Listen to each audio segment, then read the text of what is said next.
जय श्री राम। बहुत स्वागत आपका आपके अपने बेहद खास कार्यक्रम मानस ज्योतिष ज्ञान में। मैं हूं आपके साथ आपका अपना आचार्य राज मिश्रा। आज हम बात करेंगे मेरे धनु राशि के बहुत प्यारे जातक जातिका के लिए किस प्रकार व्यतीत होगा मई का महीना। बहुत रिसर्च करके इस बार आपकी राशि पर आए हैं हम, और मेरी पसंदीदा राशियों में से एक है धनु राशि। मेरा विचार रहता है कि जितनी अधिक जानकारी आपको दी जाए उतनी कम होगी। हर महीने आपको जानकारी देते हैं। तो धनु राशि बनती है किस परिस्थिति से? मूला नक्षत्र के 4 चरण, पूर्वाषाढ़ा नक्षत्र के 4 चरण और उसके साथ उत्तराषाढ़ा नक्षत्र के 1 चरण। मूला नक्षत्र के चारों चरण धनु राशि के अंतर्गत आते हैं, पूर्वाषाढ़ा नक्षत्र के चारों चरण धनु राशि के अंतर्गत आते हैं और उत्तराषाढ़ा नक्षत्र का 1 चरण जो है वो धनु राशि के अंतर्गत आते हैं। अब क्या नेचर आपका होता है, इसलिए कह रहा हूं विस्तार से जानकारी दें ताकि आप भी अपने बारे में बहुत कुछ जानकारी प्राप्त कर पाएं। क्या परिस्थिति आपके साथ होती है, धनु राशि की जो जातक जातिका हैं उनकी क्या परिस्थितियां देखने को मिलती हैं। धनु राशि के लिए एक बृहस्पतिकृत राशि है और अग्नि तत्व राशि, सूरवीर कहा जाता है। मतलब अपने बल पर भरोसा रखते हैं, अपने ताकत पर भरोसा रखते हैं, ऊर्जा एक अग्नि पाल करके अपने अंदर रखते हैं। मतलब किसी भी काम को बड़े ऊर्जावान होकर के बहुत तरीके से करना, किसी को चालाकी से नुकसान पहुंचाना कभी उद्देश्य नहीं होता है, बल्कि अपने श्रम के बल पर, अपने मेहनत के बल पर ही जीवन में सफलता प्राप्त करना चाहते हैं या चाहती हैं। साथ में किसी को समय दिया है तो उस समय पर आप जरूर उनसे मिलते हैं। अगर किसी को कोई बात दिया है तो अपने बात से आप लोग कभी नहीं पलटते हैं। ये धनु राशि का विशेषतया जो नेचर है वो देखा गया है। सात्विक होते हैं, अधिकतम प्रयास रहता है कि मांसाहार इत्यादि से दूर रह करके सात्विक भोजन को किया जाए, भगवान की आराधना की जाए, लोगों के साथ सत्य बोला जाए, लोगों के साथ प्रेम से व्यवहार किया जाए। तो एक सात्विक जो विचार है वो सदैव आपका रहता है। सचरित्र होते हैं, मतलब किसी के साथ गलत आचरण नहीं करना, अपने आचरण को अच्छा रखना, लोगों के साथ अच्छा व्यवहार करना, यह विचार रहता है।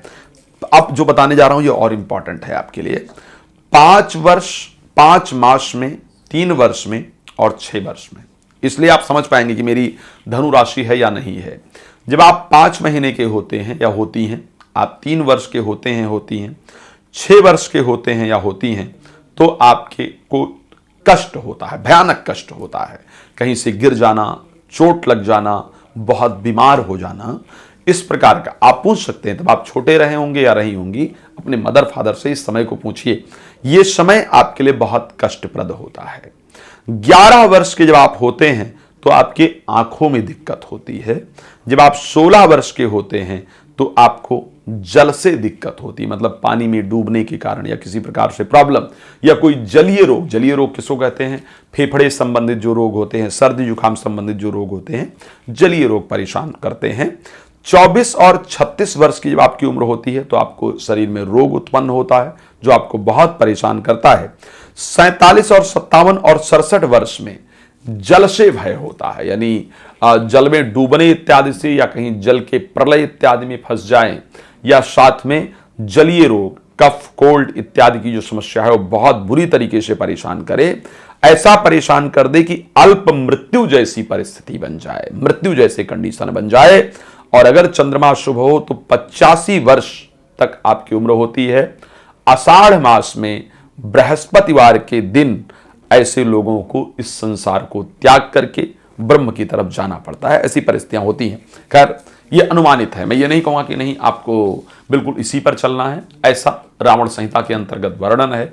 मैंने प्रयास किया है कि वो जानकारी पूरी तरह से आपको दी जाए।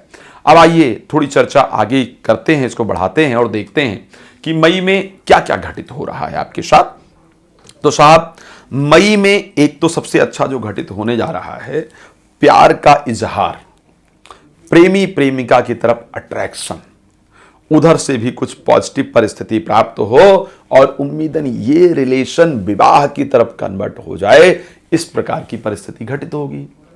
साथ में बच्चों को लेकर या बच्चों से जो चिंताएं चल रही थी वो चिंताएं इस महीने में आपकी दूर होने वाली है। किस प्रकार किसी नव दंपत्ति को संतान की प्राप्ति नहीं हो रही थी, संतान का योग नहीं बन रहा था तो योग बनने वाला है, बच्चे लाइफ में सेटल नहीं हो रहे थे तो होने वाले हैं, अगर बच्चों का विवाह इत्यादि नहीं हो रहा था तो दिक्कतें दूर होने वाली हैं, बच्चा सही नहीं कर रहा था जिंदगी में तो वो दिक्कतें आपकी दूर होने वाली हैं। इस महीने में विद्या अध्ययन की तरफ आपका मन निश्चित रूप से बहुत अच्छी तरीके से लगने वाला है। साहब एक और चीज बताना चाहूंगा, मंगल 10 तारीख को चले जाएंगे आपके 8th हाउस के अंतर्गत, पंचमेश हैं।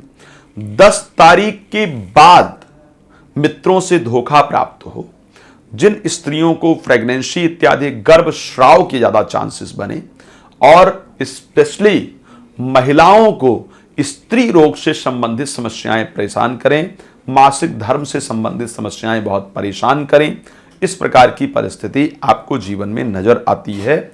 सावधानी के साथ वाहन चलाने की आवश्यकता होगी तारीख 10 के बाद। प्रॉपर्टी लेने का योग इस माह में आपका जरूर बनता हुआ दिख रहा है, उसके साथ आपको लाभ भी प्राप्त होगा। नौकरी में परिवर्तन, प्रमोशन या फिर नई नौकरी प्राप्त हो, इस प्रकार का योग है। अपना राज्य, देश, प्रदेश छोड़ करके दूसरे देश में या दूसरे प्रदेश में या दूसरे डिस्ट्रिक्ट में आपका स्थान परिवर्तन का योग बन रहा है इस महीने। इस प्रकार की परिस्थितियां हैं, इस पर चर्चा करेंगे और नए विषय पर आकर के इस कार्यक्रम को विराम देंगे। लेकिन आपको बताना चाहेंगे कि रात को 9 बजे, दोपहर को 12 बजे प्रतिदिन लाइव आता हूं। आप मेरे साथ लाइव जुड़ सकते हैं और अपने विषय में पूरी जानकारी प्राप्त कर सकते हैं। इस कार्यक्रम को यहां पर विराम देता हूं। जुड़ने के लिए आपका बहुत धन्यवाद।